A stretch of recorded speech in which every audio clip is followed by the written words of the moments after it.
चीज़ आपको अब देखने को मिलेगी। तो आइए आज का अपना टॉपिक जो विषय है उसको शुरू करते हैं। संधि।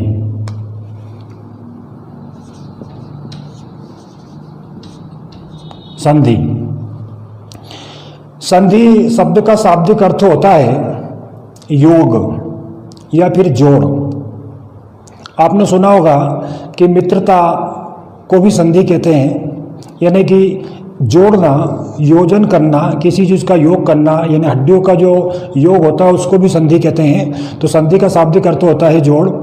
और व्याकरण भाषा के अंतर्गत संधि का अगर हम भाव लें, संधि की परिभाषा लें, तो समीपवर्ती वर्णों के मेल से उत्पन्न विकार को संधि कहते हैं। अर्थात संधि वह है जो वर्णों का जो समीपवर्ती मेल होता है, यानी दो वर्णों को या दो से अधिक जो वर्ण है, वर्णों का जो क्रम होता है या वर्णों को जब मिलाया जाता है तो वर्णों के मेल से जो विकार उत्पन्न होता है, विकार का शाब्दिक अर्थ यहाँ पे आप समझे परिवर्तन, यानी जो परिवर्तन होता है उसी को संधि कहते हैं। तो इस प्रकार आपने समझा कि संधि क्या है। संधि का शाब्दिक अर्थ होता है जोड़, जोड़ना। और इसकी परिभाषा अगर समझे तो वर्णों के जो समीपवर्ती वर्णों का जो मेल होता है उससे उत्पन्न जो विकार होता है, परिवर्तन होता है, उसको ही संधि कहते हैं। संधि का विलोम अर्थ क्या होता है? संधि का विलोम, संधि का शाब्दिक अर्थ आपने समझा, आप संधि का विलोम समझिए। संधि का विलोम होता है विच्छेद, विच्छेद, विच्छिन्न करना, अलग अलग करना। संधि विच्छेद, विच्छेद का शाब्दिक अर्थ तो है अलग करना, विच्छिन्न करना।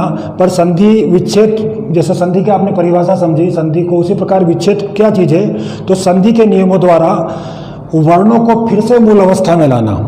संधि के नियमों द्वारा वर्णों को फिर से मूल अवस्था में लाना विच्छेद कहलाता है या संधि विच्छेद कहलाता है। अब संधि भेद,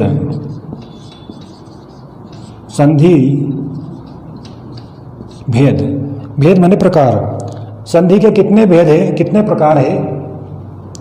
तो संधि को मूलतः 3 भागों में विभक्त किया गया है। पहला है स्वर संधि, दूसरा है व्यंजन संधि और तीसरा है विसर्ग संधि। विसर्ग संधि सबसे पहले अपन समझे स्वर्ग संधि को। स्वर संधि, स्वर संधि के 5 भेद हैं, 5 प्रकार है। कौन कौन से? दीर्घ संधि, गुण संधि, दीर्घ संधि, गुण संधि, वृद्धि संधि, यण और आयादी संधि। स्वर संधि के ये 5 भेद हैं। सबसे पहले हम स्वर संधि के विषय में पढ़ेंगे।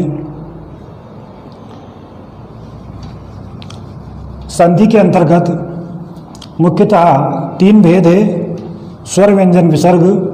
इनमें स्वर संधि के ही उपभेद भी है, तो उनको हम देखें। स्वर संधि में सबसे पहले तो ये जाने कि हम स्वर कितने होते हैं, कौन कौन से होते हैं। तो आपने पिछले चैप्टर में पढ़ा था कि स्वर आपके 11 होते हैं। कौन कौन से हैं? इन स्वरों के द्वारा ही स्वर संधि को आप समझेंगे।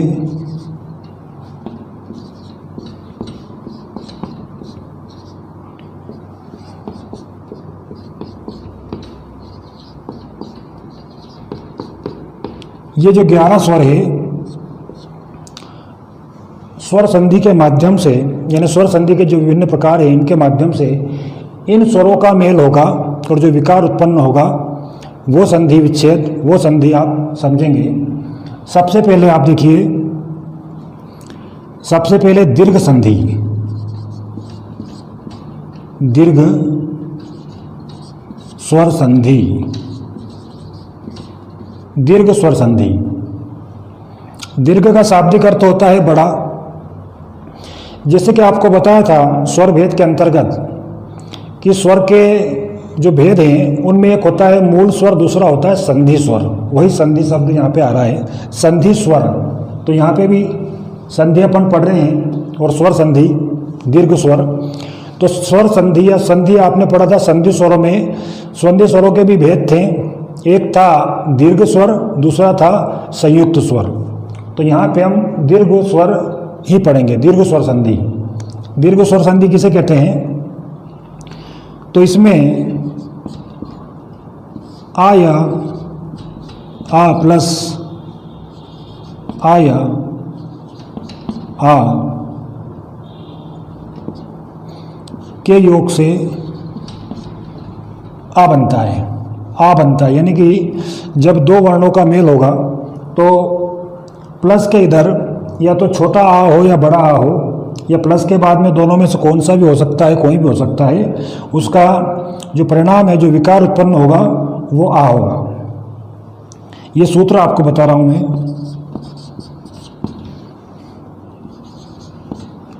ई या ई प्लस ई या ई से बड़ी ई, दीर्घ। इसी प्रकार ऊ या ऊ प्लस के बाद ऊ या ऊ से ये दीर्घ हो जाएंगे। चाहे दोनों ही दीर्घ हो तो भी दीर्घ, दोनों ही लघु हो तो भी दीर्घ, या फिर लघु दीर्घ हो या फिर दीर्घ लघु हो तो भी दीर्घ। इस प्रकार से दीर्घ संधि के अंतर्गत ये होगा। उदाहरण हम देखें तो उदाहरण के अंतर्गत जैसे शताब्दी, शताब्दी, शताब्दी को संधि विच्छेद करें तो सत धन अब्दी। अब्दी का शाब्दिक अर्थ होता है वर्ष।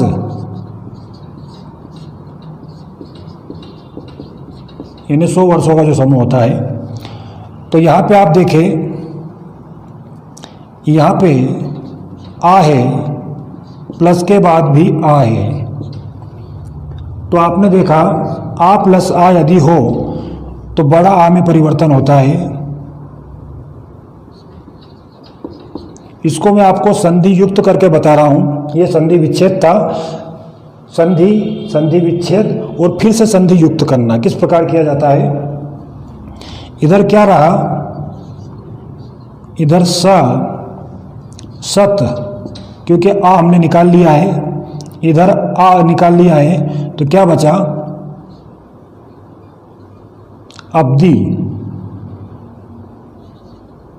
आ इधर से भी निकाल लिया है तो आपका बचा इस प्रकार बचा। अब इस आ को यहाँ पे योजन करेंगे, जोड़ेंगे हम, तो क्या होगा, इस आ को इधर जोड़ दिया, शताब्दी। इस प्रकार आ वाला उदाहरण देखा आपने आ से संबंधित। ई से संबंधित उदाहरण देखिए आप।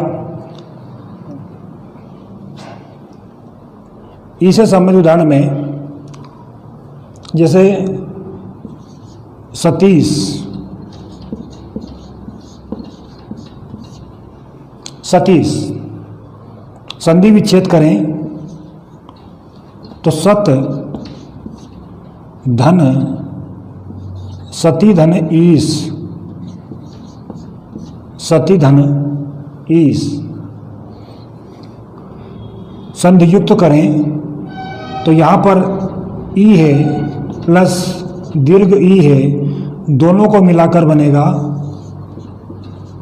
बड़ी ई।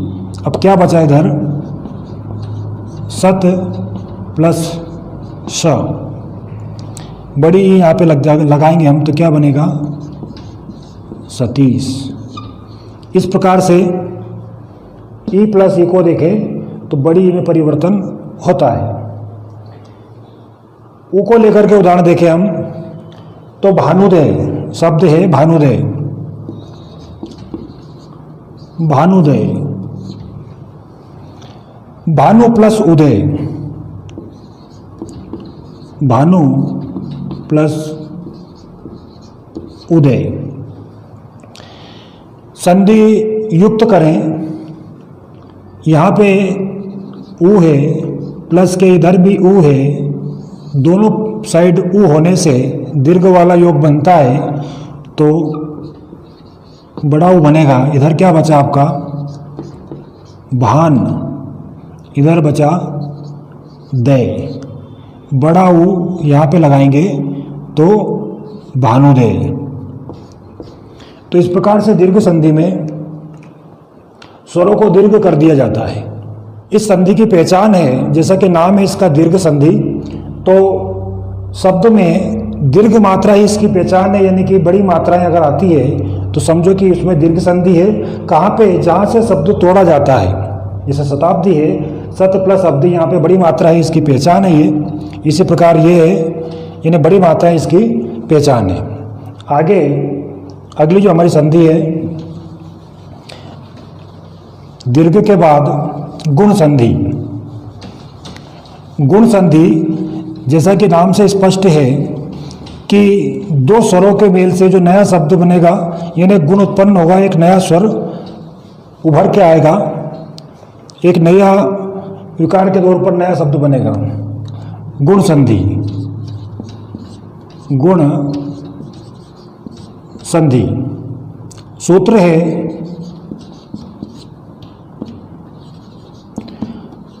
आ या आ, यानी अभी हम आ प्लस के इधर आ को लेकर के अभी हम चल रहे हैं, के बाद ई या ई होने पर ए बनता है। दूसरा आ या आ के बाद ऊ या ऊ होने पर ओ बनता है। तीसरा आ या आ के बाद ऋषि वर्ण होने पर अर बनता है। वृद्धि संधि उदाहरण देखें हम तो शब्द है जैसे परमेश्वर, नरेंद्र, गजेंद्र। नरेंद्र देखें हम, नरेंद्र शब्द, नरेंद्र, नरेंद्र को जब संधि विच्छेद करें, नर प्लस इंद्र, संधि युक्त करना है हमें, तो यहाँ पे आ है प्लस के बाद ई है। आ और ई को मिलाकर क्या बनता है? आ ई से बनता है ए। क्या बचा यहाँ पे? नर, क्योंकि हमने आ निकाल लिया था, संधि युक्त करते हैं, इधर ई निकाल लिया था, बचा द्र। ए को हम लगाएंगे रा में, इंद्र है ना, नरेंद्र। इसी प्रकार ओ को लेकर हम उदाहरण देखें, किस प्रकार से ओ बनता है। आ प्लस ऊ, जैसे शब्द है वीरोचित, वीरोचित, वीर धन उचित, वीर धन उचित, यानी जो वीर को उचित हो। उसी प्रकार से संधि युक्त करें तो आ प्लस में है ऊ, आ और ऊ मिलाकर ओ बनता है। फिर से लिखें तो यहाँ पे बचा वीर, रामे से हमने आ निकाल लिया था, इधर बचा चित। ओ को अगर यहाँ पे लगाएंगे हम तो वीरोचित। तीसरा उदाहरण अर वाला, राजऋषि, राजर्षि, महर्षि, देवर्षि, ये शब्द है। जैसे राजर्षि शब्द है, इसका संधि विच्छेद करें, राज धन ऋषि। अब इसको संधि युक्त करें, ध्यान से देखिएगा। यहाँ पे आ है, प्लस के बाद री है। आ और री मिलकर के नियम के अनुसार अर बनना चाहिए, अर अर। फिर से लिखें, राज, इसमें से आ हमने निकाल लिया था, इधर री निकला हुआ है तो सी लिखेंगे, सी। अब अर है, अर इसमें हम जोड़ देंगे, अर, तो राजर है ना, राज इसमें जहाँ जोड़ दिया, राज ऋषि, राजर्षि। इस प्रकार से वृद्धि संधि में, वृद्धि संधि गुण संधि में, गुण संधि में दो वर्णों के मेल से गुण के कारण एक नया स्वर निकल के आता है। इस प्रकार आपने दो संधियों के भेद पढ़े।